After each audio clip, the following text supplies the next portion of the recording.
même qui nous dira. Bon, on commence. Le professeur de Belzédens, attaqué par un élève en plein cours, et le mystérieux décès de Liva, une écolière de 10 ans à Chines, dont l'enseignante est accusée. Ces événements, par contre, qui sont des résultats de la violence, nous poussent à s'interroger. Si l'école est un établissement social, pédagogique, d'enseignement, il vise la formation de générations aptes à l'idée de la société moderne et complète. Et si l'instituteur vise à imposer sa dominance et son autorité, est-il donc nécessaire d'utiliser la violence comme un outil efficace pour prouver sa force et son outil social? Et c'est là répondre à cette question, Myriam et moi avons cherché et eu maintes informations que nous avons trouvées primordiaux et par la suite, nous avons décidé de les partager avec nos camarades de votre expérience linguistique. Premièrement, nous allons découvrir ensemble qu'est-ce qu'un geste violent, expression violente. Puis, nous allons détecter les causes qui poussent un élève puis un instituteur à être violent. Ensuite, prenons notre école comme exemple, nous allons analyser ce problème, ça veut dire la violence bien sûr, et proposer des solutions pour le résoudre. Enfin, nous démarrons la réflexion. Qui est montré dans le livre du sujet, nous avons dit que la violence en milieu scolaire est un problème mondial. À ce propos, il y a des personnes qui défendent cette attitude, d'autres qui s'en rendent réellement compte. Comment, pourquoi et sous quel prétexte? C'est ce qu'on vise à comprendre à travers cette recherche. L'école est depuis son institution un lieu sacré consacré à l'apprentissage du savoir-être. C'est là où l'enfant s'instruit, se socialise et développe ses valeurs. Lorsqu'on est un groupe d'apprenants, l'élève est appelé à communiquer avec ses élèves, ses collègues, s'échanger des idées, influencer et s'influencer. Il est tout à fait naturel qu'il y ait souvent quelques bagarres entre les sujets apprenants, dû peut-être à la différence des caractères, des comportements, à l'éducation suivie par chacun d'eux, et que ces petits problèmes arrivent jusqu'à la violence verbale ou physique contre les camarades ou même contre l'instituteur, cela pousse à réfléchir. D'abord, pour construire une culture de paix et de non-violence, cela implique nécessairement de comprendre les mécanismes de la violence et ses origines. La violence n'est pas un phénomène nouveau propre au monde contemporain. C'est déjà existe dans de nombreuses légendes, elle fait partie intégrante de toute l'histoire de l'humanité, elle reste omniprésente sur nos écrans, dans les médias, ainsi que le plus proche de nous dans nos relations humaines quotidiennes. La violence est un phénomène qui nous touche tous et qui nous concerne tous. Elle est un processus de meurtre, même si ce processus ne va pas jusqu'à son terme et ne se solde pas par l'élimination physique de la personne. Son premier but est la destruction. La volonté de faire disparaître l'autre, de le réduire, de l'écarter et de l'exclure en silence devient plus forte que la volonté de dialoguer avec lui. La violence est un conflit. Elle est ce qui conduit à la négation de l'autre. Elle est un phénomène omniprésent, comme j'ai dit avant, et qui peut prendre de multiples formes à des degrés divers. Elle peut être d'ordre moral, physique, aussi verbal ou psychologique et sexuel. Qu'on le veuille ou pas, les milieux de vie influencent notre caractère. On est touché plus ou moins parce qu'on voit, parce qu'on écoute, qu'on regarde à travers les masses médias. Aujourd'hui, notre milieu se caractérise par une submersion de la technologie audiovisuelle. Mais tout n'est pas bon à regarder ni à écouter. À nos jours, guerres, manifestations violentes, violations sont devenues un cas quotidien. Aujourd'hui, les masses médias commencent à représenter un réel danger pour les enfants. Passons une grande partie de la journée à regarder la télé. Les jeunes enfants ont des doses élevées de ces violences. Ceux-ci, à la maison, dans la rue et même dans l'école, semblent régurgiter la violence intérieure. D'autre part, un recul considérable est à souligner concernant le soin accordé par les parents à l'éducation de ces enfants. D'ailleurs, le désistement des parents est derrière plusieurs problèmes scolaires qui enfoncent davantage le groupe et en mauvaise situation.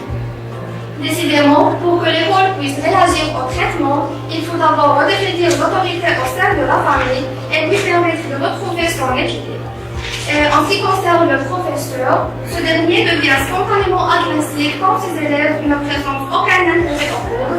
Sinon, cette attitude est le résultat de manque de formation des enseignants. Revenons maintenant à notre école, notre milieu scolaire, et prenons comme exemple la scène violente qui est passée entre notre prof et l'un de nos camarades, qui s'est assisté par tous les élèves de la classe. Chacun d'eux tentait d'établir un rapport de force avec l'autre, sans donner aucune importance à ce que se bat ni à ses droits. De la part du prof, c'était un essai de prouver son statut tant qu'adolescent. Quelle que soit la raison, le résultat reste désastreux. Mais imaginons si le prof était sage, essayait de prendre en considération l'âge et la période de vie de son élève, et si ce dernier respectait son maître et ne dépassait pas ses limites. Cette scène violente aura-t-elle lieu? Là, on déduit que la violence au milieu scolaire est une responsabilité commune entre l'élève, l'instituteur et le milieu familial. En effet, si la famille fait appel à la discipline et valorise le dialogue, rien ne conduira aux incompréhensions ni aux conflits. On ne peut pas nier que le monde d'aujourd'hui n'est pas plus violent que celui d'hier. Il n'y a pas plus de violence aujourd'hui qu'il n'y en avait hier. C'est peut-être plus visible et plus mondialisé qu'auparavant, notamment par l'intermédiaire des médias. Elle est peut-être également plus destructrice, compte tenu des moyens technologiques actuels, mais c'est déjà existe déjà comme j'ai dit avant. Donc, pour résumer tout ce qui a déjà été profondément exposé, nous ne pouvons que conclure que la violence ne génère que de la violence, et qu'il faut donc aborder un autre comportement plus pédagogique que celui-ci. Un comportement pédagogique avant, débutant par le milieu familial, passant par les institutions éducatives pour atteindre ou obtenir une société paisible. Et enfin, pour limiter la violence, il faut donc indispensable de donner de repères et des limites claires à respecter. Résumé tout ce qui a déjà été proposé dans notre exposé, nous ne pouvons que conclure que la violence ne génère que de la violence et qu'il faut donc aborder un autre comportement à part celui-ci, un comportement pédagogique débutant par le milieu familial, passant par les institutions éducatives pour atteindre ou obtenir une société paisible. Enfin, pour limiter la violence, il est indispensable de donner des repères et des limites claires à respecter. La chance de ces repères peut être palpable sur souci antisocial dans l'imaginaire et qu'on a du mal à faire la distinction entre le désir et la réalité. Quand on entend que le ministère de l'Éducation japonaise a fait de la discipline une matière principale dans les établissements scolaires, nous nous demandons, sommes-nous en tant que citoyens marocains prêts à valoriser la morale pour guider notre pays qui vit dans l'anarchie vers le progrès? Sommes-nous assez attentifs aux règles communes indispensables pour vivre ensemble?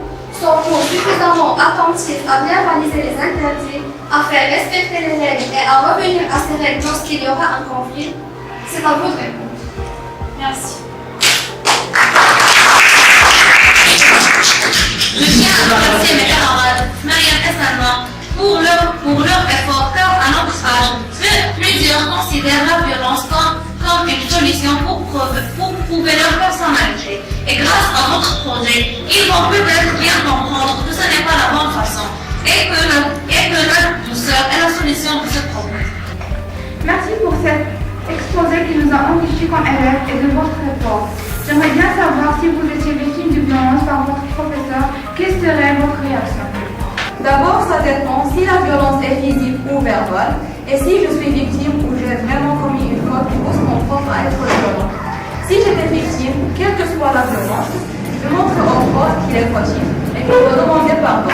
Bien sûr, avec douceur et politesse et d'une manière indirecte, mais pour moi, soit un élève, soit un prof, on reste toujours une personne qui commet des fautes et qui doit les résoudre. Sinon, c'est-à-dire si je suis fautif, je demanderai pardon quand même. Merci pour votre excellent exposé, c'était vraiment magnifique. J'aimerais bien savoir pourquoi as-tu dit que la violence existait depuis longtemps. C'est parce que déjà existe dans de nombreuses langues, prenons l'exemple de ces violences prises par les manières telles que Hitler et même avant, et c'est la réalité quand même, on ne peut pas nier ça. C'est pourquoi j'ai dit avant que la violence n'est pas un phénomène nouveau au monde contemporain. Premièrement, je vous dis merci pour votre exposé. J'ai bien apprécié la façon de chercher et de présenter. C'était un riche projet qui nous intéresse tous et qui reflète la réalité de notre société. Bref, bravo pour vos efforts. Ma question est pour Mariam. J'aimerais bien savoir si tu as été déjà victime d'une violence en décrivant tes sentiments. Merci. Oui, c'était juste avant-hier, pendant la séance du sport. Une de mes camarades m'a blessé volontairement au niveau des pieds et même dans ma main.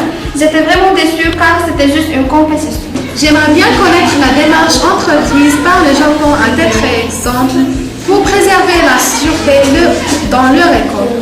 Je crois que la discipline est primordiale dans les écoles japonaises, car d'après le ministère de l'Éducation japonaise, la discipline est une matière principale dans tous les établissements scolaires et ça prend plus de 5 ans pour leur inculquer des principes et des normes.